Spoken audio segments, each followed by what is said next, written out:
Hello everyone, मैं Naseem Ansari sir आप सबों का स्वागत करता हूं। स्टूडेंट्स कैसे हैं आप लोग? मैं बिल्कुल ठीक और उम्मीद करता हूं कि आप लोग भी अच्छे होंगे। मैं हमेशा आप लोग की दुआ भी करता हूं कि आप लोग हमेशा खुश रहें और आप लोग का जो तमन्ना है वो पूरा भी हो। स्टूडेंट्स, कुछ कुछ ज़रूरी मुझे एक दो चीज़ कुछ बताना था। अभी मैं कुछ काम से मैं YBN यूनिवर्सिटी आया था। नामकुम से आगे है राजा उलातू, जगह का नाम है राजा उलातू। वहाँ YBN यूनिवर्सिटी है। यहाँ से भी बीएड होती है। 136 जो बीएड कॉलेज है पूरे झारखंड में, इसमें से एक YBN यूनिवर्सिटी भी है। तो मैं यहाँ कुछ काम से आया था।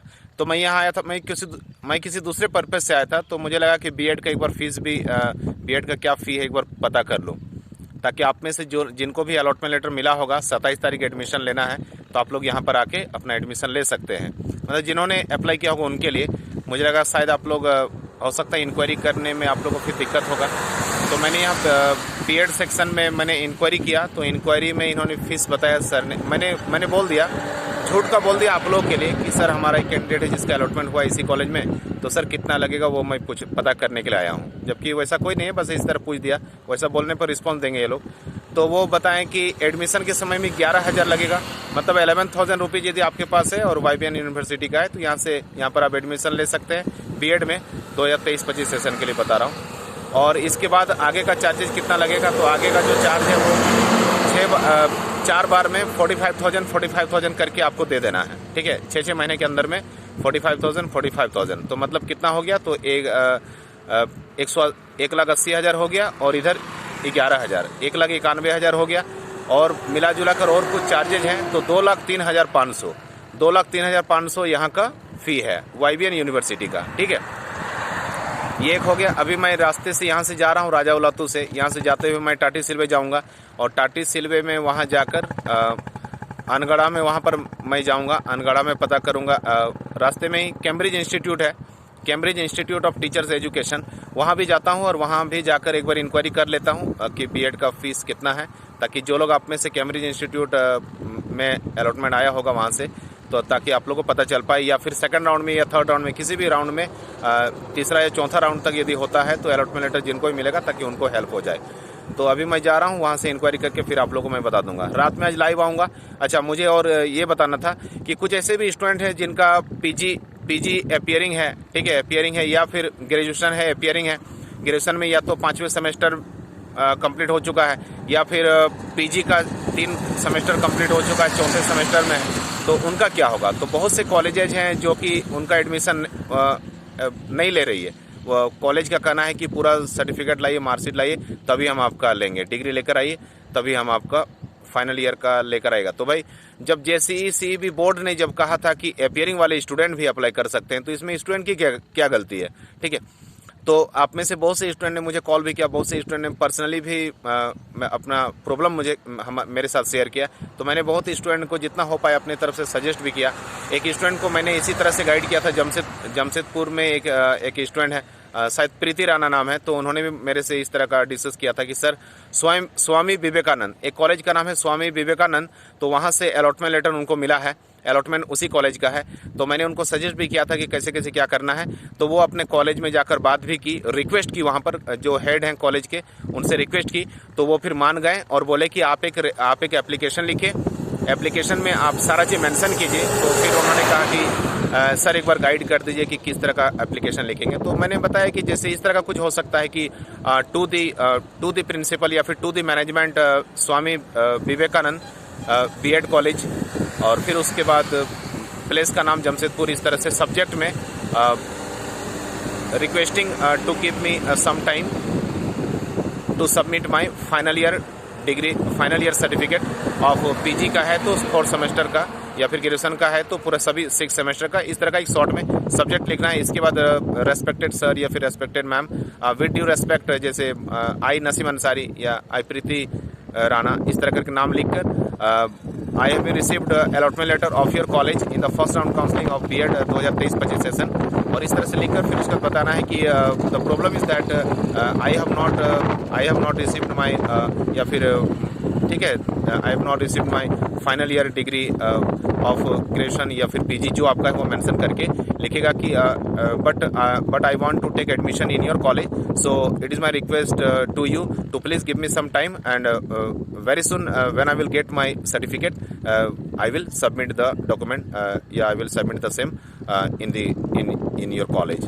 ठीक है, thanking you yours truly Naseem Ansari, BEd session 2023-25, roll number इस तरह या रोल नंबर, रजिस्ट्रेशन नंबर ये सब लिखकर, मोबाइल नंबर ये सब लिख दीजिएगा इस तरह शॉर्ट में। ठीक है, इसी का हिंदी भी आप लोग कर लीजिएगा जिनका हिंदी मीडियम है। ऐसे करके तो मैंने उनको बताया, तो वो जाकर बात भी की, तो प्रिंसिपल ने इस तरह का उनको सजेस्ट भी किया।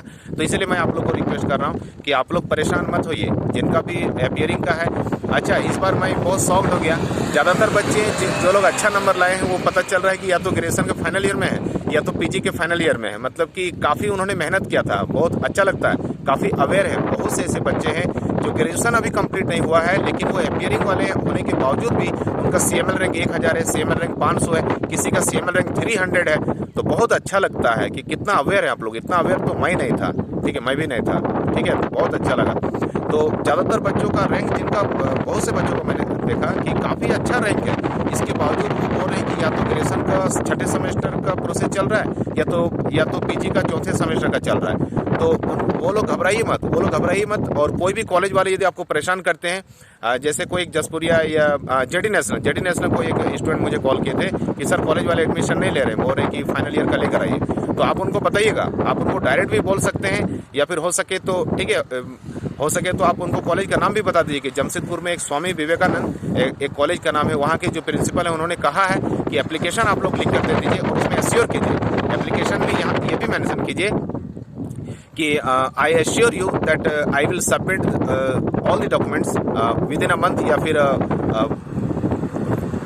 विद इन फ्यू मंथ्स, इस तरह का, या जो भी लिख दीजिए, या फिर 40 डेज या 45 डेज इस तरह का लिख दीजिएगा। और फिर ये भी आप मेंशन कर सकते हैं कि if I will not submit the documents of the final graduation या फिर पीजी का, then you can cancel my admission, then you can cancel my admission of 2023-25 BEd का। इस तरह का लिख सकते हैं कि आप कैंसिल कर सकते हैं यदि मैं नहीं दूंगी या नहीं दूंगा तो। समझ गए? ठीक है फिर, तो ठीक है फिर। अच्छा, तो मैंने अभी आप लोगों को बता दिया कि इस तरह का आप लोग कीजिएगा। जिनका भी अपियरिंग है और कॉलेज वाले मना कर रहे हैं कि एडमिशन आपका नहीं ले पाएंगे, तो आप उनको रिक्वेस्ट कीजिए, एक अच्छा सा फॉर्मल लेटर लिखिए जिसमें रिक्वेस्ट कीजिए, उनको एश्योर कीजिए कि मैं वादा करता हूँ, वादा करती हूँ या करता हूँ। उसमें लिखिए कि यदि टाइम पर यदि मैं डॉक्यूमेंट नहीं आपको यदि मिलेगा मेरा फाइनल ईयर का, तो फिर आप मेरा एडमिशन को कैंसिल कर सकते हैं। ये सब आप लिखकर और आप रिक्वेस्ट कीजिएगा। जरूर, मुझे लग रहा है कोशिश करने पर दुनिया में क्या चीज़ नहीं होता है, सब कुछ होगा। ठीक है, आप कोशिश कीजिए। एक स्टूडेंट ने कोशिश किया जमशेदपुर से, मैंने कॉलेज का नाम अभी बताया था, तो उनका हो गया, वो काफ़ी खुश हुई और मुझे कॉल भी की कि सर आपने मुझे सजेस्ट किया, बहुत अच्छा लगा सर, और हम वहाँ पर मुझे बोला गया है कि आप दे दीजिए और जितना जल्द होगा आपका डिग्री आ जाएगा तो आप फिर सबमिट कर दीजिएगा। ठीक है, तो कोई दिक्कत नहीं होगा। अच्छा, चलिए ये मान लेते हैं कि सपोज कोई कॉलेज वाले हैं जो कि आप नहीं मान रहे हैं, जो बोल रहे हैं कि नहीं डिग्री लेकर आइएगा तो आपका फाइनल ईयर का लेकर आइएगा तभी एडमिशन लीजिए, अदरवाइज हम तो नहीं ले सकते। जो कॉलेज वाला लेता है उनके पास चले जाइए, मेरे पास मत आइए। सपोज मान लेते हैं कि कोई कॉलेज वाला ऐसे बोल रहे हैं, ठीक है, तो फिर आप क्या कीजिएगा, सेकंड राउंड तक यदि आपका रिजल्ट आ जाता है तो सेकंड राउंड में अप्लाई कीजिएगा। मान लीजिए थर्ड राउंड तक आपका यदि सर्टिफिकेट आपका आता है तो थर्ड राउंड में अप्लाई कीजिएगा, और यदि फोर्थ राउंड तक आपका सर्टिफिकेट आता है तो फोर्थ राउंड में तब अप्लाई कर दीजिएगा। ठीक है, ताकि तब तक आप अप्लाई भी कर दें, आपको अलॉटमेंट लेटर भी मिल जाएगा और तब तक आपका डिग्री आ जाएगा तो आप कॉलेज में जाकर जमा भी कर दीजिएगा।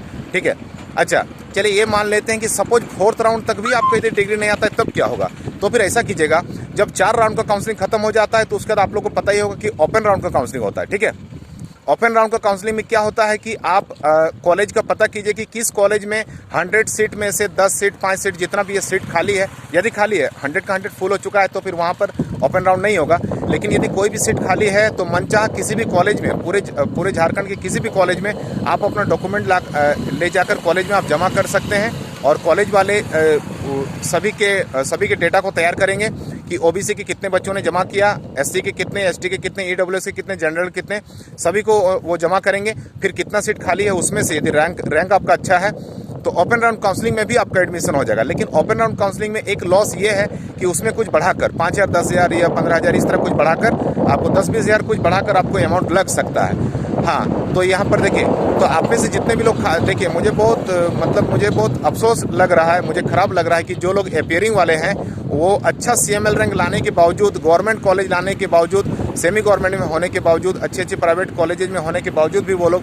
एडमिशन नहीं ले पा रहे हैं। इसलिए मुझे अफसोस लगा, तो मुझे लगा कि अभी जो वीडियो मैं एक बना देता हूँ, ठीक है। कहीं बाहर निकला था आप लोगों से, अभी मैं सुबह से मैं लाइव आया भी नहीं हूँ और आप लोग से बात भी नहीं हो पा रही। आप में से बहुत से स्टूडेंट का से सुबह से मेरा कॉल पे बात हो गया है, बट कुछ स्टूडेंट हैं जिनका अभी तक उनका कॉल मैं रिसीव नहीं कर पाया था। मिस्ड कॉल में दिख रहा है वो, ठीक है, रेड कलर का दिख रहा है वो। तो उन सभी को मैं कॉल बैक कर लूँगा, आप टेंशन मत लीजिए। आप जिनका भी कॉल नहीं लगता है रिसीव, मैं नहीं कर पाता हूँ, ठीक है, उन सभी को मैं रिवर्ट करता हूँ, सभी को मैं रिप्लाई जरूर करता हूँ। आप पता कर सकते हैं आप, ठीक है। मैंने नंबर बस ऐसे ही नहीं दिया है, आप लोग को मैं हेल्प करना चाहता हूँ, जिससे कारण मैंने नंबर दिया है, टाइम पास के लिए नहीं, समझ गए। तो इसीलिए आप लोग टेंशन मत लीजिए। हाँ, लेकिन यहाँ पर जो अपीयरिंग वाले हैं ग्रेजुएशन या PG के, किनको फ़ायदा होने वाला है, किनको मतलब कि लॉस नहीं होगा, ठीक है।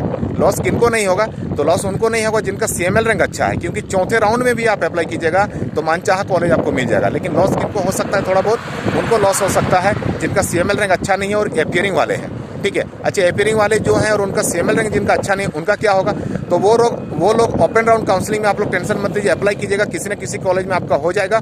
और कुछ दिक्कत होगा तो फिर ओपन राउंड में मैं भी आप लोग का जहाँ तक हो सकेगा हेल्प करूंगा, किसी न किसी कॉलेज में जहाँ भी सीट खाली होगा बात करके आप लोग को कहीं ना कहीं करवा सकता हूँ, हेल्प करूंगा, ठीक है। 100% नहीं बोल सकता हूँ, बट कोशिश करूंगा, क्योंकि जो भी प्रोसेस होगा जेन्युइन तरीके से होगा, कोई फर्जी तरीके से होगा नहीं, क्योंकि करियर का सवाल है ना। मैं आप लोग को चीट कर दूँ या कुछ की हो गया ये वो या फिर हो जाएगा, वैसा नहीं होगा, सारा चीज़ जेन्युइन होना चाहिए, ठीक है। फिर और मैं लाइव आऊँगा शाम को मैं लाइव आऊँगा। तो मैंने अभी बताया था किसी काम से मैं इधर आया था, तो मैंने आप लोग को फीस अभी बताया। अभी जाता हूँ 1-2 कॉलेज में भी और इंक्वायरी कर लेता हूँ, पता चलेगा तो मैं आप लोग को फी बता दूंगा। और फिर 1-2 दिन के अंदर में ही मैं और अदर कॉलेज जाकर, जो सेमी गवर्नमेंट कॉलेजेज हैं वहाँ भी जाकर, और आप लोग को मैं जो भी इंक्वायरी लेकर जो भी कॉलेज वाले बताएंगे मैं आप लोग को बता दूंगा, ठीक है। फिर और आप लोग को मेडिकल फिटनेस का सर्टिफिकेट आप लोग को कॉलेज की तरफ से मांगा जा रहा है। तो उसका फॉर्मेट मैंने अपने टेलीग्राम ग्रुप में दे दिया है। मुझे पर्सनली भी आप चाहें तो टेलीग्राम में मैसेज यदि कीजिएगा कि सर फॉर्मेट उसका दे दीजिए, तो मैं दे दूंगा, ठीक है। या फिर टेलीग्राम ग्रुप ज्वाइन कर लीजिएगा ना, उसमें मैंने ऑलरेडी दे दिया है। वहाँ पर आप किसी भी स्टूडेंट को भी मैसेज कीजिएगा तो स्टूडेंट आपको भेज देंगे, ठीक है। सभी लोग एक दूसरे को कॉपरेट कर रहे हैं। मैंने मैसेज भी टेलीग्राम ग्रुप में कर दिया है कि हर एक स्टूडेंट एक दूसरे का कॉपरेट करें, जो भी कुछ रिप्लाई करता है, कमेंट करता है तो उसका रिप्लाई जरूर दें, ठीक है। तो मेडिकल फिटनेस का सर्टिफिकेट जो फॉर्मेट है PDF, उसका मैंने डाल दिया है टेलीग्राम में, वहाँ से प्रिंट आउट निकाल लीजिएगा। इसका क्या प्रोसेस है, सदर हॉस्पिटल जो गवर्नमेंट हॉस्पिटल है वहाँ पर जाइए, और वहाँ पर जाकर और आप वहाँ जाकर बोलिएगा कि B.Ed में एडमिशन लेना है, तो उसी के लिए मेडिकल फिटनेस अपना जो भी डिटेल उसमें फिल आप कर लीजिएगा। फिल करके जो भी हॉस्पिटल की तरफ से जो फिल करना है उसको छोड़कर बाकी आपके तरफ से जो है उसको डेटा को फिल करके और कॉलेज में ये हॉस्पिटल में जाइएगा, और वहाँ जाकर जो भी वहाँ डॉक्टर होंगे, जो नर्सेज होंगे, ठीक है, तो उनके पास आप जाइएगा और जाकर बताइएगा, तो वो लोग कुछ चार्ज लेकर 150, 200, 300, 250 जितना भी है चार्ज लेकर, और आपको वो लोग सेम डे ही बना कर दे देंगे। हो सकता है 1-2 घंटे के अंदर ही आप लोग को मिल जाएगा। इसके बाद हो गया एंटी रैगिंग का। एंटी रैगिंग जो सर्टिफिकेट है, एंटी रैगिंग सर्टिफिकेट, उसका भी फॉर्मेट मैंने टेलीग्राम ग्रुप में डाल दिया है।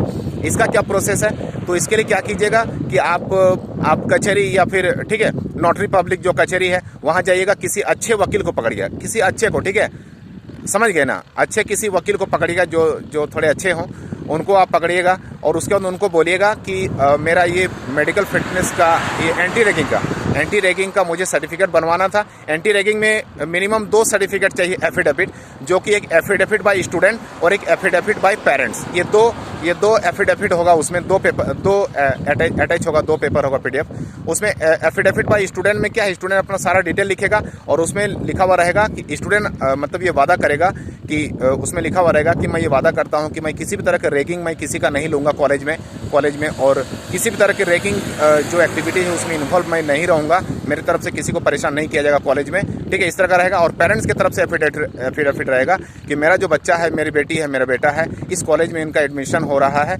और मेरा चाइल्ड है वो किसी भी तरह के जो रैगिंग एक्टिविटीज़ में वो पार्टिसिपेट नहीं करेगा, किसी का रैगिंग नहीं लेगा, मैं वादा करता हूँ। और उसके बाद लास्ट में रहेगा इस तरह का कुछ कि यदि मैं इसका रूल के अगेंस्ट यदि जाता हूँ, किस तरह के एक्टिविटीज़ में पाया जाता हूँ, तो फिर आप मेरे एडमिशन को कैंसिल कर सकते हैं, जो भी स्टेप लेना है आप ले सकते हैं। इस तरह ये एक एफिडेविट हुआ। हुआ, मतलब एक वादा करना, ठीक है, एक वादा करना कि जो मैं बोल रहा हूँ ये सही बोल रहा हूँ, इसी को एक एफिडेविट बोलते हैं, ठीक है। तो ये सब कर लीजिएगा, और कुछ जरूरत पड़ेगा तो आप लोग कमेंट कीजिएगा, और लाइव में आ जाऊँगा, ठीक है, तो बात करेंगे, आराम से बात करेंगे, ठीक है। Thank you everyone, God bless you. Tension नहीं लीजिएगा, सबका एडमिशन होगा, टेंशन नहीं लीजिएगा, ठीक है। Thank you everyone, God bless you.